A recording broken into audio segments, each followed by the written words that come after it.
നമ്മൾ കുറച്ച് തൈര് എടുത്തിട്ടുണ്ട് കേട്ടോ. നമ്മൾ ഇപ്പോൾ എടുത്തത് കുറച്ച് പുളി ഒട്ടും ഇല്ലാത്ത തൈരാണ് എടുത്തത്. പക്ഷെ കുറച്ച് പുളിയുള്ള തൈരാണ് നല്ലത്. കൂടെ കുറച്ച് ചുവന്നുള്ളിയും വെളുത്തുള്ളിയും അതുപോലെ പച്ചമുളകും വേണേ. ഈ പച്ചമുളകിന് പകരം കാന്താരി ആയ ടേസ്റ്റ് ഇരട്ടിയായിരിക്കും കേട്ടോ. അപ്പോൾ നമുക്ക് പച്ചമുളക്, വെളുത്തുള്ളി, ചുവന്നുള്ളി, ഒരു ചെറിയ കഷ്ണം ഇഞ്ചി ഉണ്ടെങ്കിൽ അതും കൂടി എടുത്താൽ നല്ലതാണ്. എല്ലാം നമ്മുടെ കുഞ്ഞ് അമ്മിയിലിട്ടിട്ട് നന്നായിട്ടൊന്ന് ചതച്ചെടുക്കാം കേട്ടോ. നന്നായി ചതച്ചെടുത്തിട്ടുണ്ട്.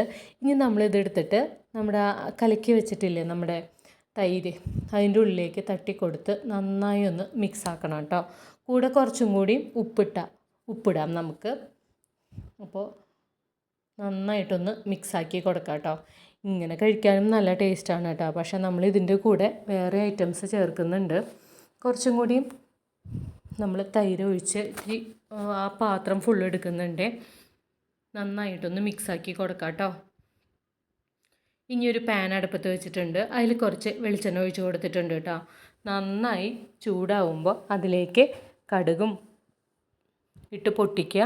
അതിന് ശേഷം വറ്റൽമുളകും കറിവേപ്പിലയും ചേർത്ത് മൊരിച്ചതിന് ശേഷം കുറച്ച് നമ്മുടെ ചുവന്നുള്ളി ഉണ്ടല്ലോ, അത് ഇതിൽ ചേർത്ത് ഒന്ന് മൊരിച്ചെടുക്കണം കേട്ടോ.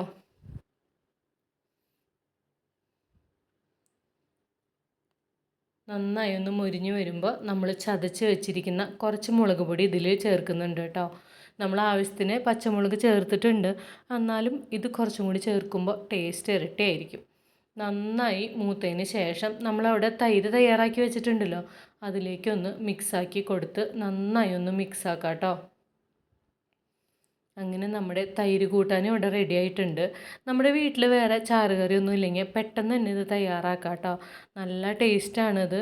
ചോറിൻ്റെ കൂടെ ഒന്നും വേണ്ടത് കഴിക്കാനായിട്ട്. കുറച്ച് പുളിയും എരിവും ഉപ്പൊക്കെ ആവുമ്പോൾ നല്ല ടേസ്റ്റാണ്. നല്ല ചൊടിയുണ്ട് കഴിക്കാനായിട്ട്. അപ്പം നിങ്ങളെല്ലാവരും ഇത് ട്രൈ ചെയ്യണം. നല്ല അടിപൊളിയൊരു ഐറ്റമാണ്.